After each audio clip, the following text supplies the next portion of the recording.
Hello बच्चों, good morning. Standard 2 subject Hindi. पिछले 2 video में हमने अनुस्वार और चंद्रबिंदु का अभ्यास किया था।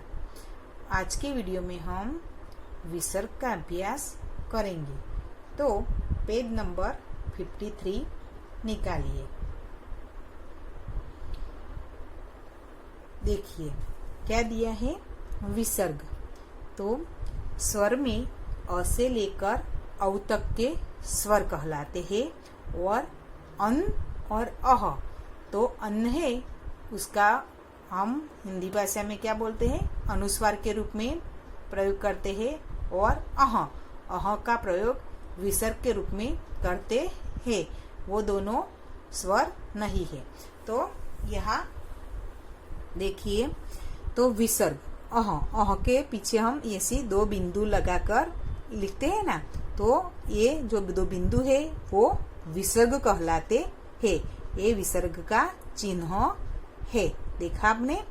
तो हम जब अह बोलते हैं तो पीछे कौन सी ध्वनि निकलती है, ह की ध्वनि निकलती है ना। तो हिंदी भाषा में भी किसी भी शब्द के पीछे ऐसे 2 बिंदु लगाते हैं, उसको विसर्ग का चिन्ह कहते हैं और उस शब्द के पीछे ह की ध्वनि निकलती है। मैंने आपको आगे भी बोला था कि हिंदी भाषा में विसर्ग का बहुत कम इस्तेमाल होता है, यानी कि हिंदी भाषा में विसर्ग वाले शब्द बहुत कम है। ज्यादातर विसर्ग का इस्तेमाल कौन सी भाषा में होता है, संस्कृत भाषा में होता है। तो पेज नंबर 53 में अब यहाँ कुछ शब्द दिए हैं और कुछ वाक्य दिए हैं। तो मैं आपको वो पढ़कर समझाती हूँ कि विसर्ग वाले शब्द का वांचन किस तरह से करते हैं। तो सबसे पहले देखिए ये वाला, इसमें देखिए छ के पीछे ऐसे 2 बिंदु है, यानी कि विसर्ग लगा हुआ है। तो छ नहीं बोलते, छह, ह का उच्चारण निकलता है छ। जब 1 2 3 हम गिनती सीखते हैं, तब 1 2 3 4 5 के बाद छ, ह की ध्वनि निकलती है ना पीछे। तो ये विसर्ग का इस्तेमाल करते हैं और कभी कभी ह भी हम लिख सकते हैं, लेकिन जब ये विसर्ग का इस्तेमाल तो उसमें भी ह की ध्वनि ही निकलती है। यहाँ देखिए दूसरा है न प्लस म प्लस विसर्ग के चिन्ह है, तो न म ह, नमः। क्या उसका उच्चारण ह की तरह, नमः। समझ में आ गया बच्चों। फिर से इधर नीचे देखिए, अ त और विसर्ग का चिन्ह, तो अतः, उसका उच्चारण किस तरह होगा, अतः। उसके बाद ये वाला पु न विसर्ग है तो पुनः। फिर सनेह सनेह। समझ में आ गया बच्चों। अतः पुनः सनेह सनेह।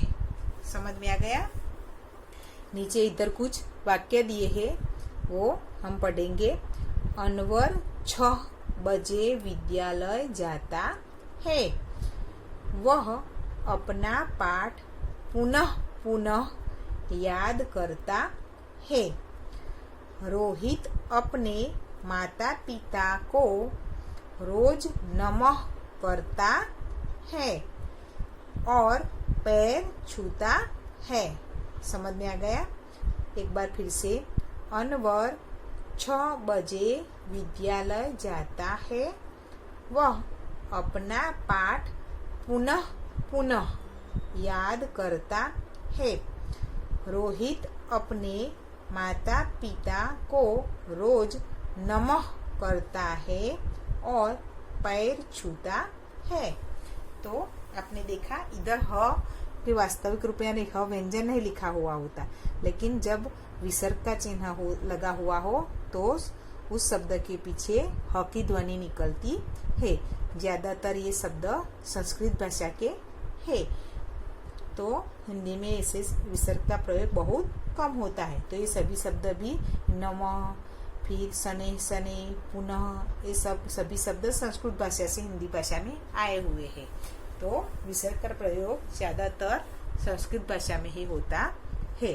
अब पेज नंबर 54 पर देखिए, तो हमने ये जो वीडियो में अनुस्वार, चंद्र बिंदु और विसर्ग का अभ्यास किया, तो उसका अभ्यास के लिए जो टॉपिक है वो इधर पेज नंबर 54 पर दिया हुआ है, तो वो समझेंगे।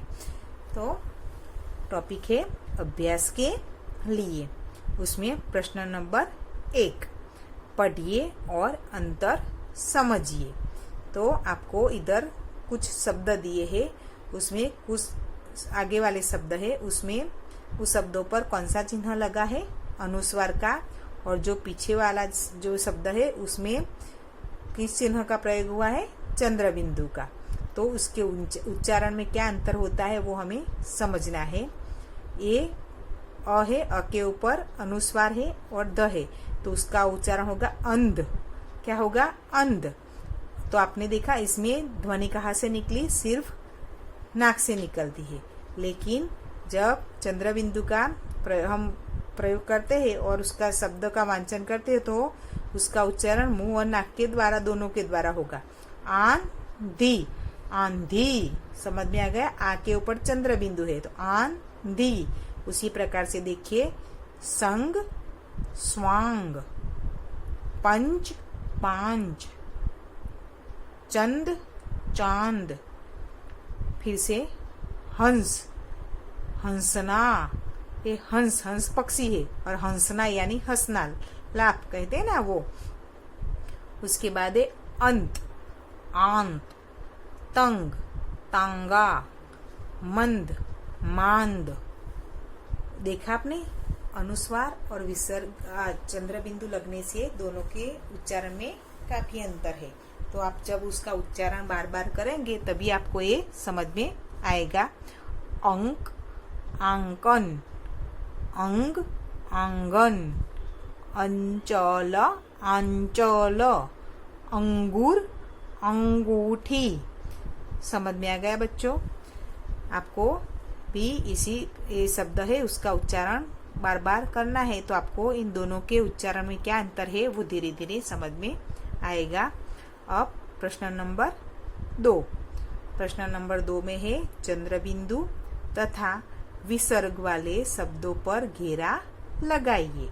तो इधर कुछ शब्द दिए हैं, उसमें कुछ शब्दों पर चंद्र बिंदु लगे हुए हैं और कुछ शब्द के पीछे विसर्ग लगे हैं। अब आपको समझ में आ गया होगा कि चंद्र बिंदु कौन सा है, अनुस्वार कौन सा है और विसर्ग कौन सा है। तो आपको चंद्र बिंदु और विसर्ग को पहचानना है कि किन शब्दों पर ये दोनों चिन्ह लगे हुए हैं और उस पर घेरा लगाना है। घेरा लगाना है यानी कि सर्कल करना है। तो सबसे पहले है अंगूर। तो इसमें चंद्र बिंदु या विसर्ग का प्रयोग हुआ है नहीं, इसमें ये चिन्ह है, क्या है, अनुस्वार का चिन्ह है, तो इस पर हमें घेरा नहीं लगाना। उसके बाद है पुंछ। तो पुंछ, तो इसमें ये वाला चिन्ह क्या है, चंद्र बिंदु, तो इसमें चंद्र बिंदु का प्रयोग हुआ है, तो इस पर सर्कल करना है। उसके बाद म त। उसके बाद है ये क्या है, अतः। तो इसमें विसर्ग का प्रयोग हुआ है, तो इस पर घेरा लगाना है। उसके बाद का, क, अ, च, ल, इसमें कोई भी चिन्ह नहीं लगा हुआ है। उसके बाद है गा, व। तो गांव में ये ऊपर कौन सा चिन्ह है, चंद्र बिंदु का, तो इस पर घेरा लगाना है।